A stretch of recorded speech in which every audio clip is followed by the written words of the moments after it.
Wrestling corners.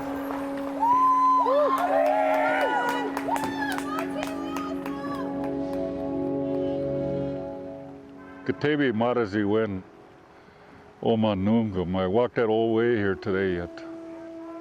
This is a very rich culture amongst our people. It was handed down by stories, by teachings only. Nothing was put down in a book and handed to us. This is a very simple way of life. This river right here is known as Muskiki Zibin, and I still refer to that in my prayers and everything, Muskiki Zibin. I do that because of the spirits yet today. They only know that as Muskiki Zibin, Medicine River. I don't like to use it as Bad River because our language, we have nothing bad to say about any of the Creator's creations. There's no such a word as bad, so this Bad River, I don't like the name of it, so I referred to it in my prayer yet today as Muskiki Zibin, Medicine River, and money dues that Bimo said that Waka in this water. They're right here with me today. And before I came here, I went in prayer and asked them that I say good things here today, you know, that I don't forget any of the really important things.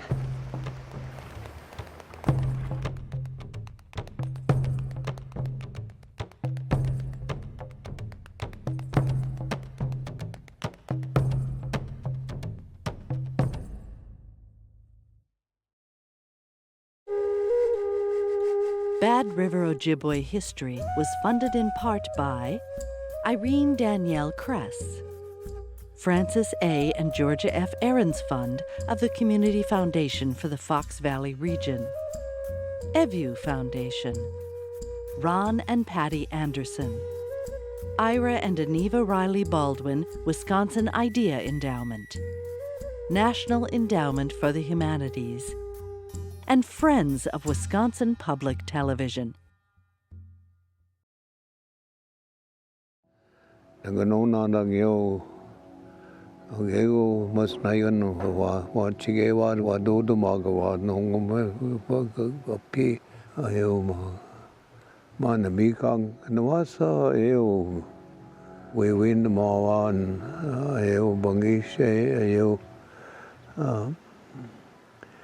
Manuman Misugu Makapichi Geong Emotion Washington no Bangisha say nigga nagada tone ma nipa nebaka. One of the things I think that I've seen over the years is that there has been a lot of change. And not only change in the environment, you know, things are a lot different now. When I take a ride out in the woods, I take a look and I see so much of the land has been clear cut. When I look out at the river, I don't see the rice like it used to be when I was younger. We lived down in Old Odana then, on Kagagon Street, and the nuns had their convent and also the school in the area where the church is now. I grew up in this little community right down the road here. It's called Kagagon Street, in a great big house. It was called a mansion. It had 12 rooms upstairs and 7 downstairs. And we all had big homes around here years ago. That was during the lumber era, when everybody had money. There was all kinds of salesmen around here all the time selling rugs from Persia, and they had the big oak sliding doors in their homes, and I was fortunate enough to grow up in a house that had that. 1896, in the Chicago fire, they said they had enough lumber in there to rebuild Chicago. During the lumbering times, many of these people had lots of money, what they could get for their lumber, and they had to go through the Bureau to get it. Bureau of Indian Affairs. They had to write vouchers for whatever money they had needed, okay? Stearns, they ran the town. They had a store. You would work for them. They didn't give you money, they gave you credit. So you couldn't take your credit to a place in Ashland. You had to go to the store here, get a voucher and do your shopping in that store. Prices marked up. Team of horses, $700. Maybe worth really about $350 if it was worth it. So it made his rounds like that, okay? All coming right back into Stearns' pocket. And I can remember when I was a youngster, we used to still have that pole over there where it's at yet today, but it was this time of the year. And they used to have old Model Ts, Model As in a circle, and they used to have like smudge pots all over also. Once in a while they'd turn on their headlights of their cars and stuff, and everybody'd be dancing out there and singing, and smudge pots, and there'd be a bonfire there. They used to have a county fair there. It used to be right in front of where my mom and dad had their house. I said, well, when you say fairgrounds, what do you mean? And she said, well, just like a county fair. She said they'd have vegetable displays, and they would have their bakery and their jams and their jellies, their canning. And she said that would be part of it, but a lot of it too had to do with more recreational type things. And it was a very important part of their entertainment at that time. My dad used to tell me, he said they would come from all over. I suppose if there was a ball game, you know, that was something very important to them. A lot of friendly competition between reservations when it comes to sports. Still is. Baseball games, that was a big thing here on the reservation for many years, right up until my sons were old enough to play. We had some pretty good baseball teams here. A game every Sunday. Grandstand, popcorn and stuff. And a lot of these games that you see today, one game is lacrosse, you know, that we played today here. You know, I have a lot of lacrosse sticks and stuff given to me by the elders. I still have them at the house. Lacrosse was given to our people there. There was an elderly woman, she was real sick. In this guy's dream, he had a dream about this game. In that dream, it said to make these sticks, to make a ball out of a knot, and how to play it. And so all the energy they spent on that field that day, them young braves and stuff, went into that woman. And that woman slowly got better and better, and that's how they healed. And most of all these games you see today that we play has got to do with that healing part, like in a healing ceremony. They had fairs here. You'll see pictures, but that's all you see, all right? You see all those houses around, where are they? They're gone. That highway was built there in 1936 or something, 37. And it kind of closed off this community here. It's like a dike. So this water had no place to run anymore, this Bad River. So it plugged it up, and then there's all them houses here. It had 100 houses right over there, starting on the corner over there. And it just flooded everything, and it waterlogged them. They never had the money to fix the houses, and so that's why this community fell apart. I lived through those floods. And the biggest one I can remember happened in 1946. It was huge. My parents went into Ashland to grocery shop, and on our way back, we couldn't make it back to our house because that's how fast the water came up. And it was a large area that it covered. It was during that flood where the St. Mary's School, a section of it, collapsed. A lot of us went to school there, and I graduated from there in 8th grade. Sometimes you didn't want to go there either, you know, because there was a lot of things that we were expected to do by the teachers and by the nuns. There's some good memories, and then there's some not so good memories. And I can remember this one time I went to a ceremony. I must have been probably 5th grade, 6th grade. And I went with my grandmother to the ceremony. And I don't know how the nuns found out about it. But when I got to school at Monday morning, they sent me to the principal's office. And I had to sit on the floor in the principal's office all day because I went to the ceremony. And I think it was a lot of misunderstanding on their part because we all worship the same thing, the same being, whether you call them the Great Spirit or whatever. You know, and I don't think they realize that. That's why in my generation, nobody can fully understand their language. because we weren't allowed to speak it when we went to school. We went down to see a ceremony. And while we were watching that ceremony, this girl was starting to cry. She was remembering then about her grandma. They were laying in bed when she was about 8 or 9 years old, and that's when she started school. And she didn't know no English until that. Okay? She started school. And then she was crying because her hands were all cut up. That's from taking that ruler with that little iron thing, that metal strip on the bottom, right, and hitting you on the back of your hands like that for speaking the language. I told her grandma, well, the grandma says, well, you'll have to forget your language then. Now that's only one story, but there was lots of them like that.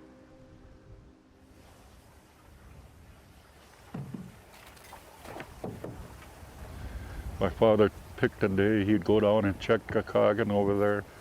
Right now it's wild rice time, we'd be ricing, me and him together. I started out when I was ricing when I was 9 years old with him. Very young age, and I riced with him till about 30, when I was 30 years old after I come back from the service. And he taught me a lot, and he didn't teach me a lot. He just said things that if I was supposed to pick them up and carry them on with me, that's the way it was supposed to be today.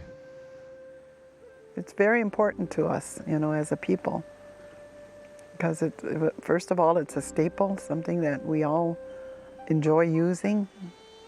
And another thing is it gives us that time in the year and in the fall when we go out and actually participate in a cultural event that our ancestors did.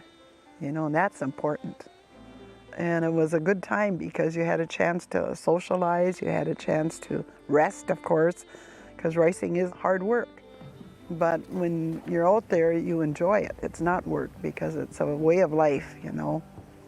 We would go down and knock the rice, what they call knock it. And it's just taking the stalks and putting them into the canoe or your boat and hitting them so that the kernels fall off.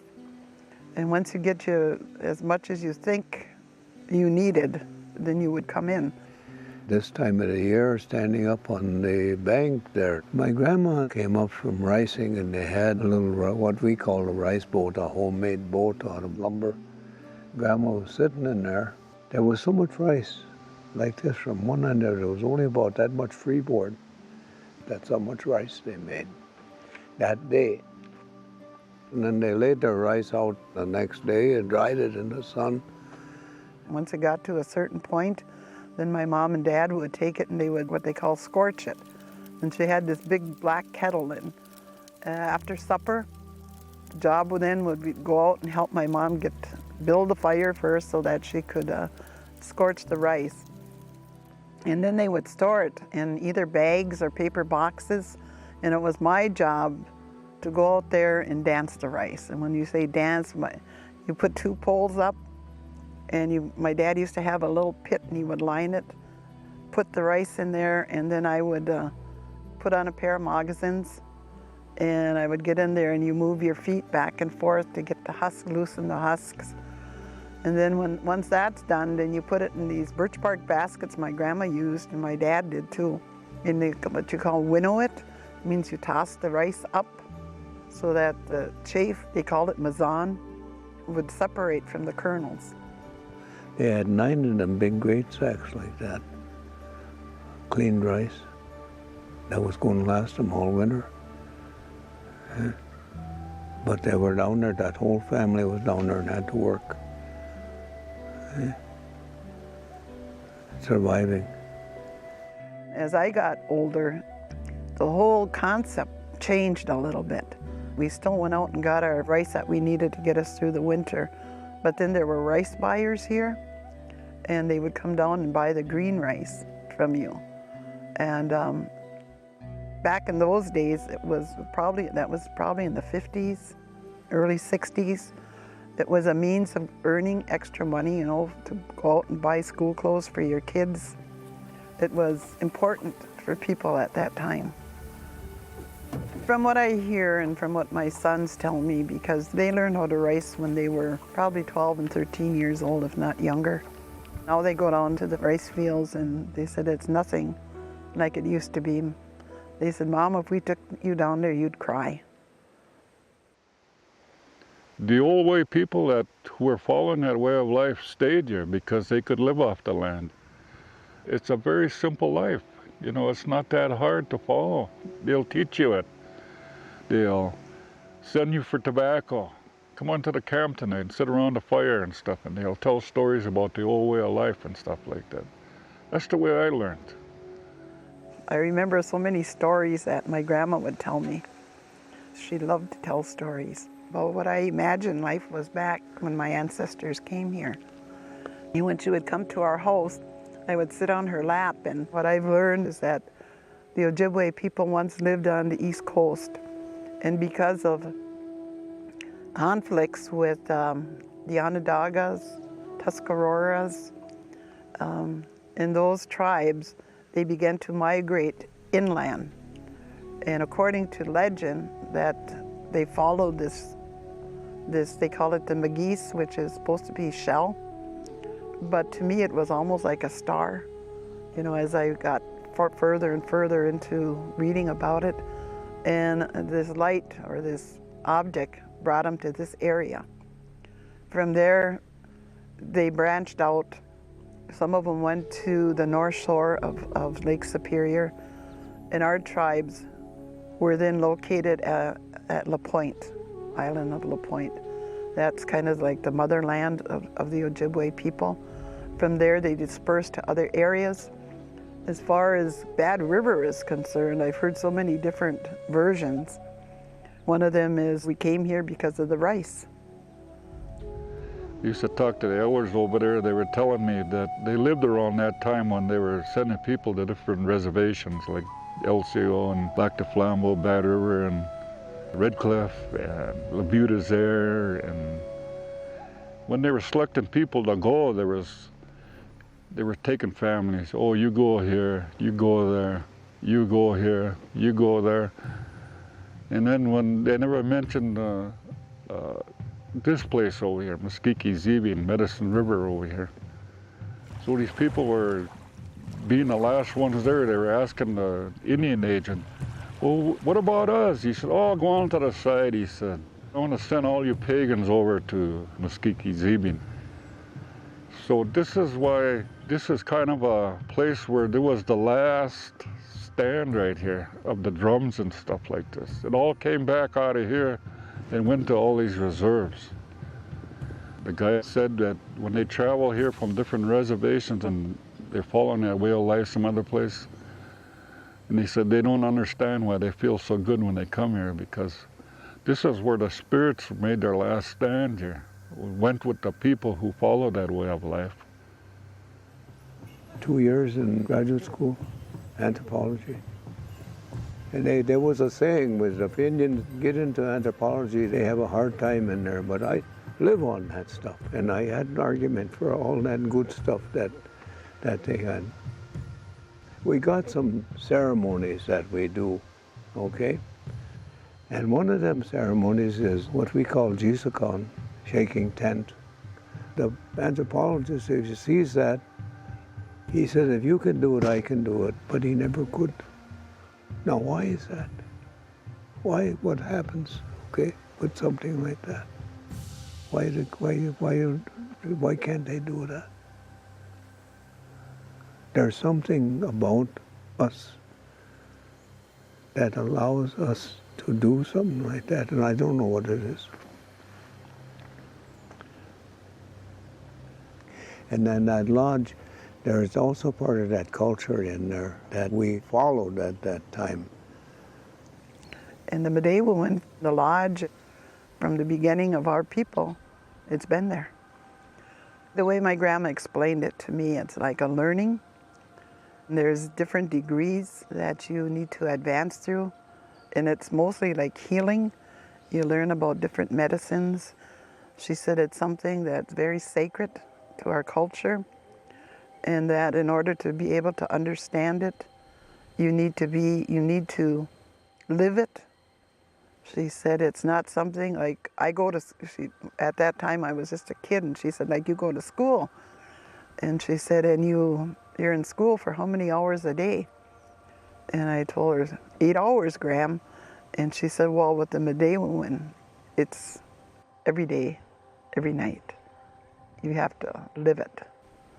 She said, and a lot has to do with respecting, respecting Mother Earth, respecting each other. She said, and living that. She said, it's not something to be taken lightly, and not something that you need to fear, she said, because you learn about life and how the Creator wants you to live it. There's many secret societies out there that I still go to yet. We have never took pictures of them or taped them or nothing like that. They're special songs that were handed down. They used to have Indian police here years ago because they were scared of that big drum ceremony. So what the elders did at that time, the big drum people, is they told the BIA that if they could have these powwows we see today, if we could have these powwows openly, then they wouldn't have the big drum anymore. So the BIA thought that was a pretty good thing. They didn't know at the time that there were special people around that dance circle. What they were doing is they were handing them songs to the powwows like we're having today here. They did it openly then with the big drum. So that way they never had to hide it anymore. So that's why the big drum survived today, and it's very strong. But now they went back to what they did years ago. It's a secret ceremony right now, like 3-4 day ceremony. That drum can still speak to all the spirits that the Creator put you. It still is. You grow up in that. See, that's it. Wherever you came from, you had a culture right in your house. You grew up, you did things different in your house than your neighbors did. Sometimes they wonder what you're doing over there. Well, then they see you do something and they say, what are them people doing? They're crazy. See? You say the same thing about them. Okay? What I see as being really a positive thing is a lot of our young people going back to their culture. They're going to ceremonies. They're participating in powwows, not only here but all over. And I think that we need to keep that, so our youth learn what it's like to really be Indian, learn the values. Some of us along the way didn't take the time to learn about some of those things and don't realize that, that's the important thing of our culture. Not whether you wear your hair in braids or you wear your beads, it's what's inside of you. That's what's important. We never dance for ourselves out there. We always dance for something. Like me now, when I go dance out there, I'll try to imitate the eagle. The eagle, they tell us the story of when the Creator was going to destroy our people. Because we were bad at one time, you know what I mean? We drifted from that good life to that bad side. Not respecting anybody or loving anybody. That eagle we see all the time whenever we're having the ceremonies. He's seen that there were still good people amongst our people. So when he heard about what the Creator was going to do, he went and talked to the Creator for our people. That they were still praying and they were still sharing, they were still loving, and to let us follow that way of life with the Spirit. So the Great Spirit, he thought about it. To the eagle, he said, from now on, it's going to be your duty to fly over these people, he says. And if there's ever a day where you don't see them prayers or sharing or loving each other, it's your duty to tell me. At the powwow, you're going to see these eagles come here. Sometimes 3 or 4 in the sky flying over this powwow grounds here. So he feels good when he's circling up there that he can still report back to the Creator that we're still praying and having that good way of life yet with the drums.